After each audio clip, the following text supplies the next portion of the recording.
Sigurado akong narinig niyo na ang balita. Ang kasalanan ay hindi lang masamang ugali. Isa itong kulungan na tayo mismo ang nagkulong sa ating sarili. Pero may pag-asa at ang pangalan niya ay Jesus. Sa 1:8:34 sinabi ni Jesus, ang sinumang nagkakasala ay alipin ng kasalanan.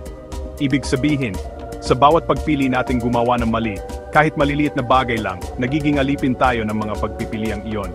Ikinakadena tayo ng kasalanan, binibigatan tayo, at ninanakaw ang ating kapayapaan. Pero heto ang magandang balita, hindi tayo iniwan ni Jesus sa kulungang iyon. Sa talata 36, sinabi niya, kaya't kung palalayain kayo ng anak, tunay ngang malaya kayo. Si Jesus lang ang makapagputol ng mga kadenang iyon ng tuluyan. Anuman ang nakaraan mo, o anuman ang pinagdadaanan mo ngayon, inaanyayahan ka ni Jesus na hawakan ang kanyang kamay.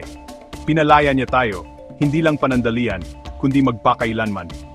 Kaya, kung pakiramdam mo ay nakakulong ka, tandaan, ang tunay na kalayaan ay matatagpuan kay Jesus. Pipiliin mo ba siya ngayon? Pakiusap ibahagi ito sa iba. God bless you.